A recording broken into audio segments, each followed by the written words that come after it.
નમસ્કાર મિત્રો. આમ આદમી પાર્ટીનું ડેમેજ કંટ્રોલ કે પછી ઉમેશ મકવાણાની સીધી અને સ્પષ્ટ વાત, વિવાદમાં છે જ નહીં, ખોટી અફવાઓ ન ફેલાવો, કે પછી આમ આદમી પાર્ટીએ ખરા અર્થમાં ડેમેજ કંટ્રોલ કર્યું?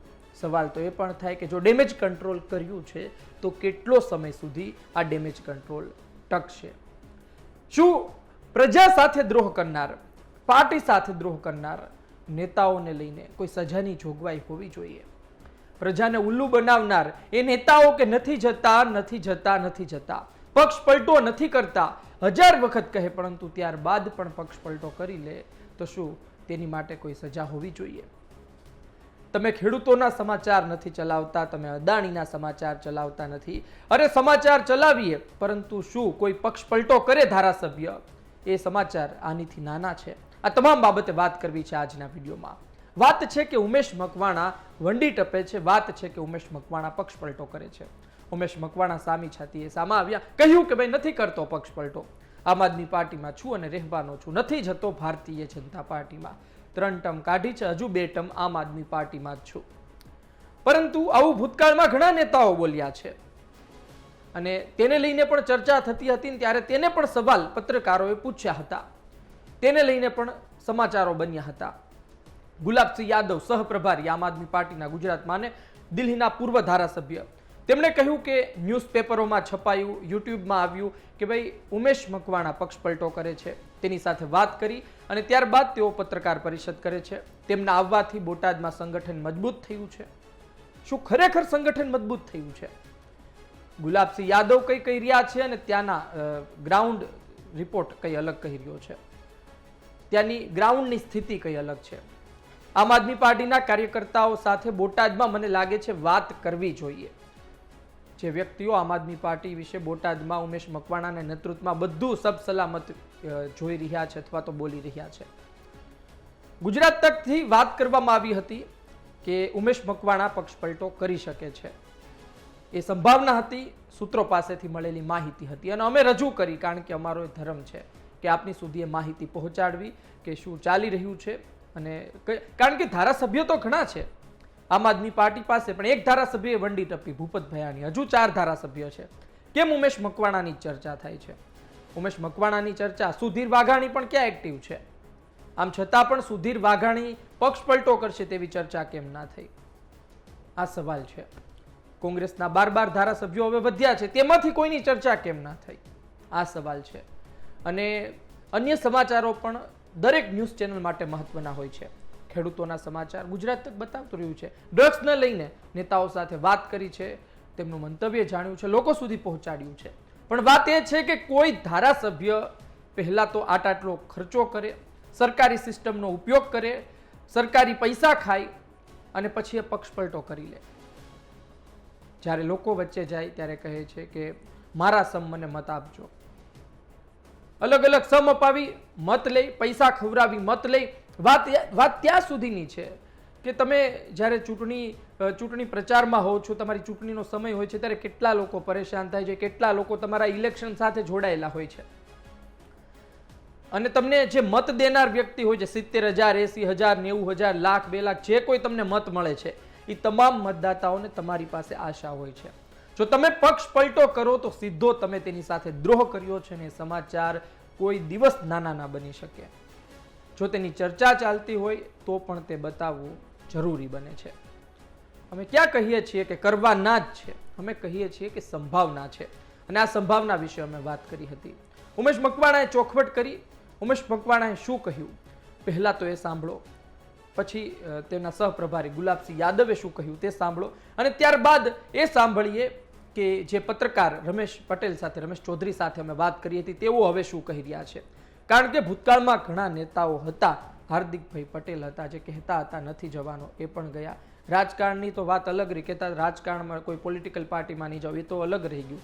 અર્જુનભાઈ મોઢવાડિયા પણ ગયા. અરે ભલભલા નેતાઓ ગયા. ઉમેશ મકવાણા તો શું છે? ઉમેશ મકવાણાનું આજે પોતાના બોટાદ વિસ્તારમાં પણ જ્યારે અમે પ્રાથમિક માહિતી મેળવી ત્યારે બોટાદના તેમના જ આમ આદમી પાર્ટીના કાર્યકર્તાઓએ કીધું કે ભાઈ નથી, અમારા ફોન પણ નથી ઉપાડતા. અને ત્યાં પત્રકાર પરિષદ કરી, ત્યાં પણ પત્રકારોએ 2 બાદ સવાલો પૂછ્યા કે તમે ફોન નથી ઉપાડતા, તમારી પાર્ટીના લોકો પણ તમારાથી ખુશ નથી. આ સ્થિતિ છે. સાંભળો શું કહ્યું, ત્યારબાદ પત્રકાર સાથેની વાત. ઉમેશ મકવાણા એ ભારતીય જનતા પાર્ટીમાં જોડાવા જઈ રહ્યા છે. આવી સમાચારના માધ્યમથી, અમુક યુટ્યુબ ચેનલના માધ્યમથી મને જાણવા મળ્યું છે. તો આ જે ન્યૂઝ જે છે એનું હું ખંડન કરું છું. મને વ્યક્તિગત કોઈ રાજકીય નુકસાન કરવા માટે થઈ અને આ ખોટો મુદ્દો ઉઠાવવામાં આવી રહ્યો છે, એટલે આ મુદ્દાનું ખંડન કરું છું. હું કોઈ ભારતીય જનતા પાર્ટીમાં જોડાવાનો નથી અને ક્યારેય જવાનો નથી. एक अफवाह फैलाई गई कि भारतीय जनता पार्टी ज्वाइन करने चाहते हैं और ये अफवाह यूट्यूबर लोगों ने फैलाई. उसके बाद आप लोगों के कई सारे चैनल्स पे कुछ अखबारों में छापी गई और निश्चित तौर पर मैं इनके घर पे जाके आया हूँ. हमारे कॉर्पोरेटर यहाँ पे कुशाल, वो भी हॉस्पिटल में एडमिट थे. इनकी वाइफ को भी बाटला चढ़ा और वो भी बीमार है. और ऐसी दशा में लगातार अगर सैकड़ों लोग इस तरह की अफवाह फैलाने में लग जाए और एक व्यक्ति को लगातार दिन भर फोन कॉल्स करे, तो हमें खुद पे सोचने पर मजबूर करता है कि पहले वो अपने परिवार को देखे, इस तरह के सवालों के जवाब. तो मैं सुबह सुबह इनसे बात की और इनके घर आया, उनके साथ नाश्ता किया. तो इन्होंने तय किया कि 2 बजे हम क्यों ना एक साथ इस बात का जवाब सभी मीडिया बंधुओं को दे दें. उमेश भाई जब से जुड़े हैं, आम आदमी पार्टी के अंदर एक बहुत ही सक्रिय कार्यकर्ता के तौर पर इन्होंने काम किया है. और जैसा कि इन्होंने बताया कि आम आदमी पार्टी के धारासभ्य के तौर पर आज भी ये जनसेवा बोटाद की जनता की कर रहे हैं और आने वाला जो समय बचा उसमें भी करेंगे. ધાર્મિકભાઈ એ જ કહેતો હતો કે આપણે જે પણ માહિતી લાવતા હોઈએ એક સૂત્રો દ્વારા આપણને માહિતી મળતી હોય છે. એ ક્યાંક આમ આદમી પાર્ટી સાથે કે યા કોંગ્રેસ સાથે યા ભાજપના વર્તુળોના અને એ પણ ધારાસભ્યના અથવા મંત્રીઓના ખાસ વ્યક્તિઓ દ્વારા માહિતી મળતી હોય છે. એટલે ઉમેશભાઈને જ્યારે મેં પીસી જોઈ, એમના પ્રેસ કોન્ફરન્સમાં વાત કરી કે ભાઈ મને ટાર્ગેટ કરવામાં આવે છે, તો અમારા માટે કોઈ ઉમેશભાઈ या 182 ધારાસભ્ય या ગુજરાતની 6.5 કરોડની જનતા અમે કોઈને ટાર્ગેટ કરતા નથી, પરંતુ ગણગણાટ ક્યાંક હતો, ક્યાંક માહિતી લીકેજ એમના દ્વારા થઈ હશે. અત્યારે ભલે ના પાડતા હોય જવાની, પણ શક્ય છે કે ક્યાં આવતીકાલે એ દબાઈ પણ જાય. જી રમેશભાઈ, એક વાત એ પણ છે કે તેમણે એવું કહ્યું કે ભાઈ હું તો આ બાબતે તમામ પત્રકારોને કહું છું કે આ પ્રકારના સમાચારો ન ચલાવતા. તેમણે એ પણ કહ્યું કે આ પહેલા પણ મેં ચોખવટ કરી છે. તેમણે એ પણ કહ્યું કે ભાઈ હું મારી લીગલ ટીમ સાથે આમાં કાર્યવાહી પણ કરી શકું ને આગળના સમયમાં વિચારીશ મારે શું કરવું. તો તમે વાત કરીએ મુજબ કે ભાઈ આ સમાચાર ક્યાં આપણા પોતાના હોય છે, આપણને તો જે સૂત્રો પાસેથી માહિતી મળે છે તે હોય છે. કેમ ઉમેશ મકવાણાની ચર્ચા થઈ, બીજા કોઈ ધારાસભ્યની કેમ ચર્ચા નહીં? બીજા પણ એક ધારાસભ્ય છે ને કે જે એમને વિસાવદરની વાત કરી કે એમના ત્યાં નથી ગયા, કેમ એમની ચર્ચા ન થઈ? અને આ ચર્ચા એ સુધીર વાઘાણી એ પણ એક ગારિયાધારથી છે, એ પણ નહોતા આવ્યા, પણ એની ક્યાં એ પણ નથી જોવા મળતા, પણ એની ચર્ચા નથી. કારણ કે આપણને જે માહિતી મળી છે એ મુજબ સુધીર વાઘાણી પક્ષ પલટો કરી હવે એંધાણ આપણને નથી બતાતા, પણ ઉમેશ મકવાણા એક પણ નથી ને પાછી ચર્ચા પણ આપણને મળી રહી છે સતત. ધાર્મિક આ જે ચર્ચા થઈ રહી છે બોટાદમાં, તમે જો આ લોકમુખે ચર્ચા છે. હવે તો કઈ છાનું છપની આ વસ્તુ રહી નથી કે ભાઈ અંગૂઠાના પર્સનલ સૂત્રો જ આ માહિતી લાવે છે, પરંતુ સામાન્ય લોકોના મોઢે પણ આપણે આ ચર્ચા સાંભળી છે. એવા તમારા બોટાદના અંદર કેટલા વ્યક્તિઓના મોઢે આ ચર્ચા છે, છેલ્લા એક અઠવાડિયાથી ગણગણાટ ચાલુ છે. એટલા માટે આપણે આ તો મીડિયામાં કાળ આવ્યું, નહીતર સામાન્ય જે એમની બોટાદની જનતા હતી એ તો જાણતી હતી. અને કેમ માની લો કે હું તો એવું કહેતો નથી કે ભાઈ અથવા આપણે એવી કોઈ માહિતી નથી આપતા કે ભાઈ એ જતા રહ્યા ભાજપમાં, પરંતુ ધાર્મિકભાઈ એક બાબત સ્પષ્ટ છે કે જ્યાં ધુમાડો હોય ત્યાં આગના ભડકા ના હોય, પરંતુ એક અંગારો તો હોય અને હોય. આ સત્ય છે. કેમ બીજા કોઈની ચર્ચા નહીં? આપણે આગળ પણ વાત કરતા હતા કે જે કોંગ્રેસમાંથી અર્જુનભાઈ મોઢવાડિયા ગયા, ઘણા બધા નેતાઓ ગયા છે, તો એ પહેલા પણ ના જ પાડતા હતા કે ના ભાઈ અમે અંદર નથી જવાના, અમે તો કોંગ્રેસ સમર્પિત છીએ, એ પણ પાછળથી જતા રહ્યા છે. એટલે હું તો જો આપણે કોઈનો વિરોધ નથી કરતા, નથી ઉમેશભાઈનો, પરંતુ જો ઉમેશભાઈ કહેતા હોય કે લીગલ એક્શન લેવી જરૂરી છે અને હું લઈશ અથવા ભવિષ્યમાં વિચારીશ, તો એના બેટર રસ્તો છે કે આવો ગણકાટ જ કેમ થાય છે ભાઈ? કેમ આમ આદમી પાર્ટીમાં ચર્ચા ચાલે છે? આમ આદમી પાર્ટીને તમે અંદર કાર્યકર્તાઓને જો તમારામાં વિશ્વાસ હોય ને કાર્યકર્તાઓનો તમે વિશ્વાસ જીતો તો આ ચર્ચા જ ન થાય. ભાજપને તો અમે ઘણા બધા ધારાસભ્યો છે ભાઈ. આ ચર્ચા થવાનું કારણ ક્યાંક ઉમેશભાઈનું વર્તન, ઉમેશભાઈનો ત્યાંના અંગત વર્તુળો દ્વારા જે માહિતી હતી અને એમને કોઈ નારાજગી હોય, શક્ય છે કે આવું બની શકે. પરંતુ આપણે પણ ક્યાંય ધાર્મિક ભાઈ એવું ક્યારેય બોલ્યા નથી કે ભાઈ આ અંદર જતા રહ્યા છે. હા, ગણગણાટ છે, લોકમુખે છે અને એવા સૂત્રો દ્વારા આપણને માહિતી મળી. એમાં પણ ઘણી બધી એવી માહિતીઓ મળતી હોય છે ધાર્મિક ભાઈ કે આપણે થોડુંક ઢાંક પીછાડો કરીને સમાચાર આપવા પડે છે. આપણને ખબર જ છે કે આ બધા લીગલ ટીમ વાળા તૈયાર બેઠા હોય એમના જોડે, એટલે આપણે આપણી મર્યાદામાં રહી અને ચર્ચા કરતા હોઈએ છીએ. એમાં અમે ઉમેશભાઈને જો ખોટું લાગતું હોય કે મને કોઈ ટાર્ગેટ કરવામાં આવે છે, અથવા એ પણ બોલ્યા છે પ્રેસ કોન્ફરન્સમાં કે અદાણીના મુદ્દા ઉઠાવો, ખેડૂતોના ઉઠાવો. અરે ઉઠાવવાની તમારે જરૂર છે, 182 ધારાસભ્યોનો ઉઠાવવાની જરૂર છે. એ પણ પત્રકારો હવે કામ કરશે. અંદર તમે બેઠા છો, ખુલ્લેઆમ આજે ખેડૂતોના પ્રશ્નો છે, કરાવો, આંદોલન ઉપાડો, ખેડૂતો દરેક વર્ગ તમારી સાથે. તમે જે સારું કાર્ય કરો છો, ચોક્કસ અમે એવું બોલશું જ કે તમે સારું કરો છો, અને તમે જે પ્રશ્નો નથી ઉઠાવતા એનો અમે એ તો ચર્ચા કરીએ છીએ. અમે થોડું કહીએ છીએ તમે ભાજપમાં જતા રહો, કોંગ્રેસમાં જતા રહો, ન જતા રહો, ધારાસભ્ય લડો ન લડો, અમારા માટે બધું જ સરખું છે. ધાર્મિકભાઈ, આ વાત ખૂબ મહત્વની કીધી, કારણ કે આ વાત તો જો કે કોઈ પત્રકારો નથી કહેતા, કદાચ ઉમેશભાઈ અથવા એના સમર્થકો જોતા હોય. જો કે ઉમેશભાઈના સમર્થકો જેવું પણ કહી રહ્યું નથી બોટાદમાં, એવું પણ ત્યાંના લોકો કહે છે, પણ આમ આદમી પાર્ટીના જ. એટલે મારી વાત તો એ છે કે આમ આદમી પાર્ટી, હા, હું એ કહેતો આમ આદમી પાર્ટીના લોકોએ જ આ વાત કીધી છે ને, એ પણ કોઈ નાના નેતા નથી કહેતા, મોટા નેતા કહે છે. એને પણ શંકા છે કે ભાઈ આ વ્યક્તિ લાંબો સમય ટકે અથવા તો આ વ્યક્તિ આમ આદમી પાર્ટીમાં કઈ કાઠું કાઢી લે એવું દેખાતું નથી, અને ત્યારે જ આ વાત આગળ વધી છે. હવે આમ આદમી પાર્ટીના નેતાઓ કહેતા હોય, ત્યાંના કાર્યકર્તાઓ, બોટાદના કાર્યકર્તાઓ તમારા કહેતા હોય, તમારી વિધાનસભા તમારા હાથમાં નથી, અને પછી તમે ગાંધીનગરથી આ પ્રકારની વાતો કરી રહ્યા છો. મારે છેલ્લી વાત કરવી છે રમેશભાઈ, અને ત્યારબાદ આપણે આ ચર્ચા પૂરી કરીએ. બોટાદ વિધાનસભા છે, એની વિશે આપણે ભૂતકાળમાં વાત કરી.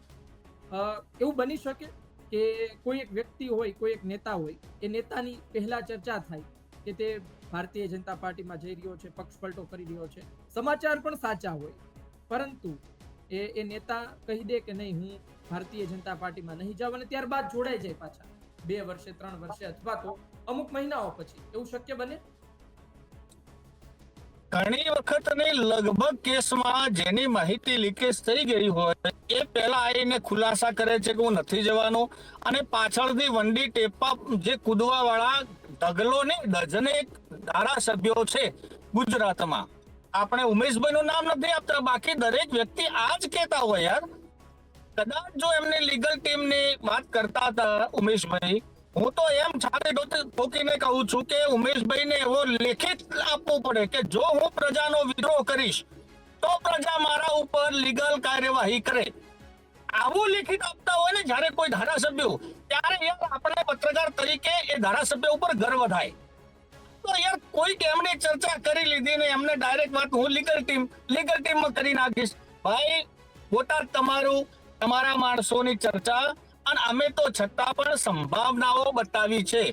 એવી પણ કોઈ સંભાવના નથી ધાર્મિકભાઈ કે કાલે ઉઠી અને વંડી ના ટપે, કોઈ સંભાવના નથી.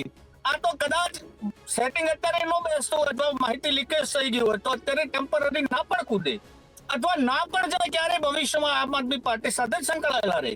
પરંતુ આ જે ચર્ચા થઈ એના અંદર અત્યારે મને અત્યારે એવું દેખાઈ રહ્યું છે, આ મારું મનનું આકલન હોઈ શકે છે, સાચું ખોટું ઈશ્વર જાણે, પરંતુ આ માહિતી લીકેજ થવાથી કદાચ એમના ઉપર કોઈ શું કહેવાય કે એક થોડુંક મનથી લાગ્યું હોય ને કે ભાઈ મારી વાત લીકેજ થઈ ગઈ અથવા હું નથી જવાનો, કેમ આ બધી વાત તો થઈ. એના માટે એમને પ્રેસ કોન્ફરન્સ કરી હોવી જોઈએ.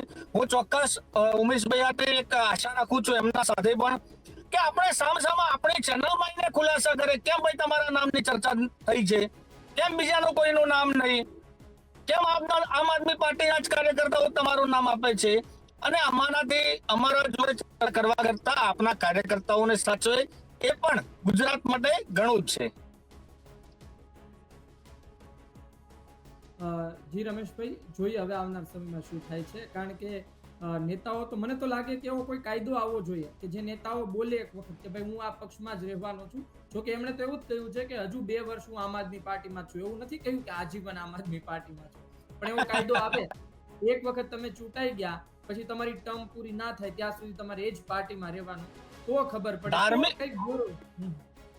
ધાર્મિક ભાઈ એવો હોવો જોઈએ કે જે નેતાઓ એમ કહે છે ને કે અમે અમારી લીગલ ટીમ દ્વારા એક્શન લેશું, એવો કાયદો હોવો જોઈએ કે જો અમે કોઈ પણ પક્ષ, ચાહે ભાજપ, કોંગ્રેસ યા આમ આદમી પાર્ટી યા અપક્ષ, તમે જેના હાથે જો ગદ્દારી કરો તો તમારા ઉપર આઈપીસી ની કલમો લાગવી જોઈએ, એવો કાયદો બનાવો. અને એ દિવસે પછી તમે સરેઆમ જાહેરમાં ધમકી આપો કોઈકને લીગલ ટીમની, તો પણ આપણે એને વેલિડ માનીએ. આ તો પોતે હવે કઈ ગેરંટી થોડી છે કે તમે જવાના જો, નથી જવાના, જશો નહીં જો, આજે નહીં જો, 2 વર્ષ માટે રહેશો, આવું કોઈ કમિટમેન્ટ છે? ગઈકાલ સુધી તમે પણ ભાજપમાં જતા ને ભાઈ, ત્યાંથી કૂદીને આમ આદમી પાર્ટીમાં આવ્યા છો. એટલે આ તો જોઈએ હવે શું, પણ આ ચોક્કસ આપ કહો છો તે પ્રમાણે કાયદો આ દરેક માટે હોવો જોઈએ અને કાયદા આવા બનવા જ જોઈએ. આપણે એક વાત આજે કરી, પણ હું એવો પ્રયત્ન કરું છું કે ઉમેશભાઈ પણ આપણી સાથે જોડાય. જો ઉમેશભાઈ પોતાની રીતના સાચા છે તો ઉમેશભાઈ આપણી સાથે એક વખત ચર્ચા કરે. બની શકે કે ઉમેશભાઈ એવું વિચારે કે ભાઈ હું ધારાસભ્ય લેવલનો વ્યક્તિ, હું કોઈ ચેનલ સાથે આ મુદ્દે શું કામ ચર્ચા કરું છું, કે આવું કઈ છે જ નહીં. બની શકે એવું કઈ ના જ હોય, ધુમાડો ખોટો ઉઠી રહ્યો હોય, આગ લાગી જ ના હોય. Yes. પણ હોઈ શકે. આપણી તો ફરજ છે ને આપણે એવો પૂરો પ્રયત્ન કરીશું કે એ આપણી સાથે ચર્ચા કરે. હા ચોક્કસ આપ ઉમેશભાઈને લાવજો, અને ઉમેશભાઈને અમારા વતી પણ મીડિયાના માધ્યમ વતી પણ, જો કે આજે આપે ઇમરજન્સી કેવું પડ્યું એટલે મારે એક ડ્રાઇવિંગ કરતો હતો છતાં પણ સાઈડમાં ગાડી કરવી પડી, છતાં પણ હું પણ ઉમેશભાઈને જો સાથે આવીશ અને આપણે પણ જાણવાનો પ્રયત્ન કરશું ખરેખર જો આવો લીકેજ માહિતી કોઈ ધુમાડો ઉડાડતું હોય તો કોણ ઉડાડે છે, એ પણ પ્રજાના હિતમાં જ છે, જો એને આપણે ભેગા થઈને ઉગાડો પાડી શકીએ તો. જી ધન્યવાદ. ફરી એક વખત મળીશું આપણે આજ મુદ્દા સાથે. આભાર. તો આ હતા પત્રકાર રમેશભાઈ. તેમના દ્વારા વાત કરવામાં આવી હતી, સમાચાર અમે બોલ્યા, લોકો વચ્ચે ગયા અને ત્યારબાદ ઉમેશભાઈ બોલ્યા, ઉમેશભાઈએ ચોખવટ કરી. પ્રયત્ન રહેશે કે ઉમેશભાઈને પણ આ પ્લેટફોર્મમાં લાવીએ અને ઉમેશભાઈ સાથે પણ ચર્ચા કરી. જોકે જ્યારે ઉમેશભાઈએ ચોખવટ કરી ત્યારે પણ પત્રકારોએ તેમને 2 બાક સવાલો પૂછ્યા હતા કે ફોન કેમ નથી ઉપાડતા, તમારી જ પાર્ટીના કાર્યકર્તાઓ કહે છે કે ભાઈ તમે કહ્યામાં નથી, તમે ક્યારે પણ જઈ શકો છો. એટલે સ્થિતિ છે એટલા માટે સવાલ થઈ રહ્યા છે. પણ પ્રયત્ન કરીશું કે તેઓ ગુજરાત તકના મંચ પર આવે અને પોતે તમામ સવાલો પર જવાબ આપે. જો તેમના પર શક છે તો તે શક દૂર કરવો પણ તેમની જવાબદારી છે. કારણ કે ધારાસભ્યો તો ઘણા છે, કોંગ્રેસમાં પણ આટલા ધારાસભ્યો છે, એમના પર કેમ નથી સવાલ થતા? આમ આદમી પાર્ટીમાં પણ ચૈતર વસાવા છે, હેમંત ખભા છે, તેમના પર સવાલ કેમ નથી થતા? અરે સુધીર વાઘાણી છે ગારિયાધારથી, એ પણ એક્ટિવ નથી, અમે એમની વિશે પણ જાણીએ, પણ પક્ષ પલટાના સમાચાર એમના અમને નથી મળતા. એટલે સમાચાર જેમના મળે તેમની વાતો થાય, એટલે એ બાબતે એમની સાથે વાત કરીશું. આપનું શું કહેવું છે કોમેન્ટ બોક્સમાં જરૂરથી જણાવજો. આ માહિતી, આ ચર્ચા પસંદ આવી હોય લાઈક કરજો, શેર કરજો. ધન્યવાદ.